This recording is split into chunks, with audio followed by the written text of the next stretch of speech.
Sometimes you have to learn what not to do. This is a story of what not. We just got an example of Elon of what to do. Here's what not to do. The FBI is investigating a startup founder accused of using VC money to pay for her house and a Caribbean wedding. You know it's a bad idea, but she thought it was a good idea. It's a Business Insider story.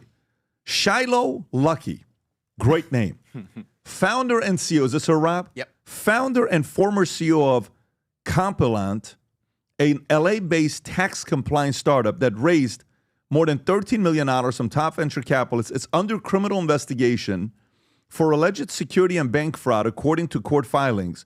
In a civil complaint, the SEC has charged Lucky with violating securities laws for using millions of dollars of company funds to pay for her home, Super Bowl tickets, Oh my and God. a destination wedding in the Caribbean. The SEC alleges she painted a rosy picture of the company booming revenue with Compilant, never brought in more than 600 and you ready for this? Never brought in more than $620 in monthly revenue. Oh my Now, not $620,000, $620. Like, this is more than an FLB shoe. That's the most. I mean, she only sold one FLB shoe in her career. Reached by telephone, Lucky said, I don't have anything to offer, and hung up. Startups face far less regulatory scrutiny from public companies, and founders sometimes present over-optimistic growth stories like VCs rush to fund hot companies with limited diligence. After high-profile scandals like Theranos and FTX, regulators have taken a tougher line. Startup founders cannot fake it until they make it by falsifying revenues.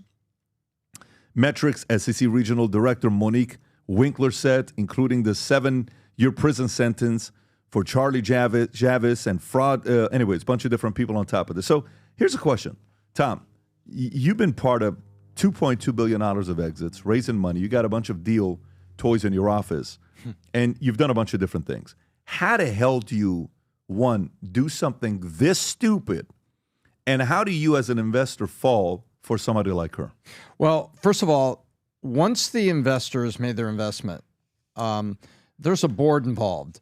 And what's not stated in the story is who called the regulators? Who called the SEC? Somebody called the SEC. And I'll tell you who called the SEC. One of the investors. One of the investors called the SEC after getting rid of the rest of the investors and saying, okay, this is probably now a smoking crater, meaning the money is evaporated and there'll be no follow-on and there'll be no value to sell. So I'm not standing for this crap. And they called the regulator. That's what happened. Because one of the biggest things, whenever we did a round of financing, the board always had visibility access to the capital accounts. So you get 10 million. And this is how it works, Pat. And you saw this on a lesser scale, but you were an established company with expansion capital with a demonstrated track record of being responsible in building your company. These are pure startup people. And pure startup, it goes like this. Okay, the 10 million will come in. We're going to leave 2 million in the checking. You're going to put 8 million into this CD, and you're going to use it over the next 6 months. But they have visibility to the account balances. They have observation rights of the accounts. And so when she starts doing this, unfortunately, these founders think that when they've received the money, hey man, I'm rich and I can go and I got to fake it till I make it. And what happens is one of the investors, I believe, it's not stated, but my gut tells me one of the investors called the regulator and said, listen, we got this thing. Somebody needs to take this chick down. We're going to write this thing off, and it's a smoking crater, and we need some help here. And then somebody who wants to continue with their career in public prosecution says, okay, I'll take the case. So now Charlie Javits, defrauded JP Morgan on the Frank app for student loans. And then Elizabeth Holmes at Theranos, who did everything she could to get pregnant and have babies to avoid incarceration after she was found guilty. That's what she did. So all they need is, you know what? We need one more woman to commit fraud so the 4 of them could play bridge, because it takes 4 to play bridge. One more woman and we could have this. But this is hubris. And the biggest hysterical point to me, she named the company Compliant. Tom, stop it. You know what the best part of the story is? What's that? She didn't trick a single good investor. If you think about it, all of the people on the cap table, they're not known for being world-class investors. If you think of Theranos, none of the top Silicon Valley investors were in there. The system is designed where the best in the world, they understand this stuff. They can sniff this stuff out. They avoid investing in this. And so usually when I see these stories and I go look at the cap table, you will almost never see the top investors. Now, FTX was a little bit different, right? That was one of the, I think that's why that story was so explosive, was the best investors in the world actually were investors. But if you go through many of these things, and this one in particular, I don't recognize a single person who's on that cap table, both in terms of firms, people, et cetera. And so, you know, if you don't have the best investors in the world investing, that either means that they looked at it and they saw some red flag and they avoided investing, or how good was the governance? How good was the financial controls? How good was, you know, whatever? Pomp, $5.5 million seed round for the company was led by Kraft Ventures, a VC firm co-founded by David Sachs. Oh, Kraft Ventures is in there. Yeah, I take that back. I take that back. David. Oh, no, David. Go to the cap. Pull up the cap table. God, are you kidding me? The list I saw did not have Kraft on it. Go. Can you pull up the compliant cap table? Yeah, let me see where I'm getting this article from. Let's go to Crunchbase. Let's see if they've got the. Yeah, there you go. It says it's from Business Insider. It says who else is on there? Here, let me send it to you. The other thing, just while you're pulling that up, that the other article had was she was telling investors they went from $2,500 a month in revenue to $250,000. Yep. And one of the things about the venture world is the venture world would break down if every single update, every single number that was shared with a private investor was audited. And so there is this element of trust. I think that goes into, you know, these updates, et cetera. And so obviously that ends up being a huge problem. Is there not a full cap table? $25.5 million sitting on Kraft Ventures. Yeah. So yeah, Kraft Ventures is the one. The other ones, you know, they're not necessarily known as really big venture funds. But Kraft, man, Kraft was in it. Yeah, I'm looking her up just to see how this happens. So her name was Shiloh Johnson. She starts a compliant company as a tax compliance startup. Let me say this again to you. So she starts a tax compliance company, and she uses the money to go to Super Bowl, fund her wedding, and buy a place in Caribbean. And is there even a video of how she speaks and what she says, Rob? Yes, I think. She must be captivating. That's it, Shiloh Johnson. Yep, Let me just Shiloh say how good of a salesperson she is. Let's just see what she sounds like. What we do, and it actually can be a good thing. I think at first it's like gum and prayer. In 2019, when you started, how old were you when you jumped his ship? voice. That would be 4 years ago, so I was 34. And you have some key numbers to illustrate the growth of the business over the last 3 years since it hit the market? Yeah, I'd say for comparison or understanding, I'm the solo founder, so I was the first person in the company, first employee. And last 3 or so years, we are now 56 employees. We went from 1 to 4 to 11 to 25 to now 56. So that's really exciting. I've been able to raise now a little over 13.3 million, which is cool. And not an easy feat for someone that looks like me in the US. So that's been really exciting. Okay, we serve about And now Yeah. she says that. Just play. What is she about to say? What is she about to say? 9,000 or so small businesses that find us usually via mobile. We're pretty popular in the mobile world. Yeah, that's what we're doing, how we're doing it. That's phenomenal So she growth. doesn't say a Over revenue. I thought she was going to say a revenue number there. 9,000 businesses, $250 of monthly revenue. How you do that, I don't know. Well, you got to be giving it away for free, She right? has the audacity of saying it's hard for somebody to look like me to do that, but then like in the background she's doing this. So like that's some serious audacity. Well, in her SEC case filing, her age is listed 41. So I don't know when that interview was. Her TikTok account is followed by tens of thousands of people where she presents herself as sharing expertise on personal finance and taxes. Well, she's going to be in jail helping some people out with their finances. It's funny because yesterday I had the former president of Honduras, who was just pardoned by the president, who originally was accused of funneling 400 tons of cocaine. And it was here yesterday on the podcast.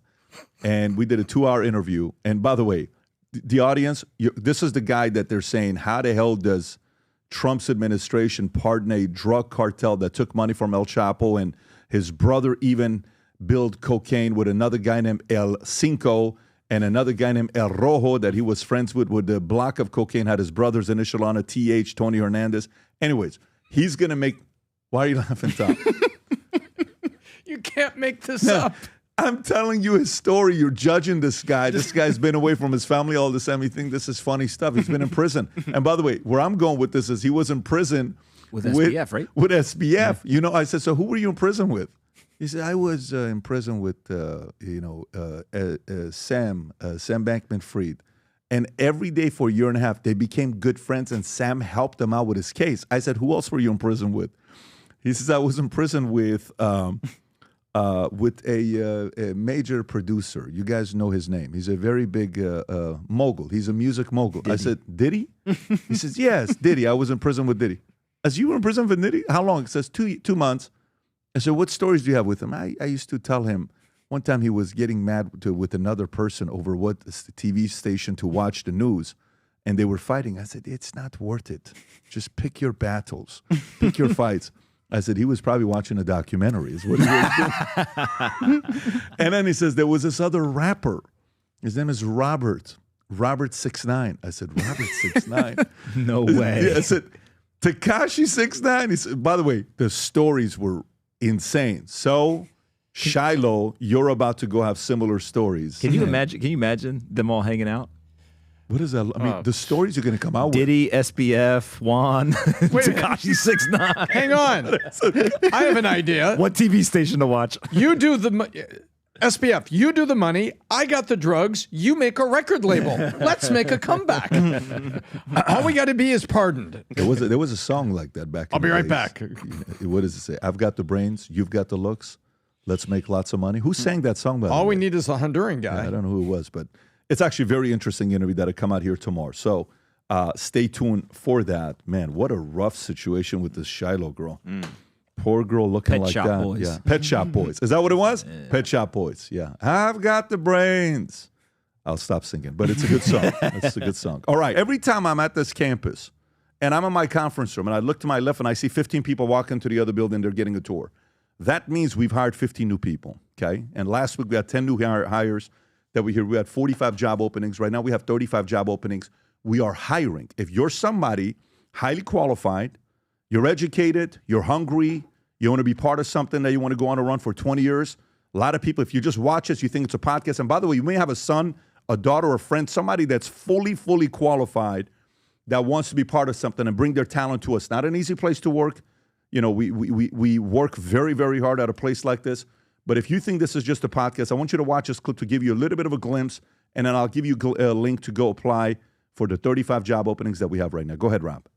Many times when people think about Valuetainment, all they think about is a podcast. But it's a lot more than that. It's 9 companies working together on an 11-acre campus. If I was to give you a virtual tour here, you'll see the HR department hiring, talent acquisition. We have full-stack developers that are working on Connect and Hire Metrics. We have a full-fledged events team that puts together events with thousands of people. We have a merch department designing the latest product. We just launched the FLB shoes, made in Italy. We have a marketing department. Then if you go to the complete opposite side of the building, 50, 60 people making calls, working for David Consulting, sales, setters. And then on the complete opposite side of the campus, there's a full-on production company with editors, shooters, creating content, doing podcasts. Then you can drive down a couple miles and go to our private boardroom cigar lounge with members only. Regardless of what it is, working at Valuetainment, every day is a surprise. You could be walking into work and right next to you is a governor, is a billionaire, is an athlete. We are hiring aggressively, but Valuetainment isn't for everybody. For the right person, this could be the last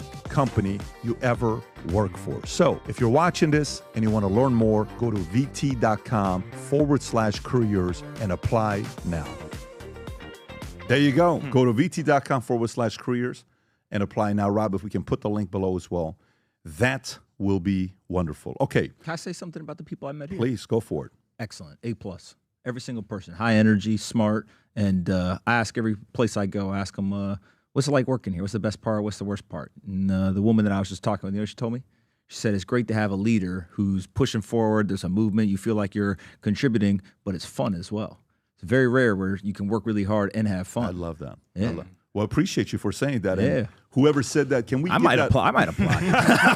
She was a good sales pitch. All right. Yeah, okay. bring your talents to just north of South Beach. Yeah. If you enjoyed this video, you want to watch more videos like this, click here. And if you want to watch the entire podcast, click here.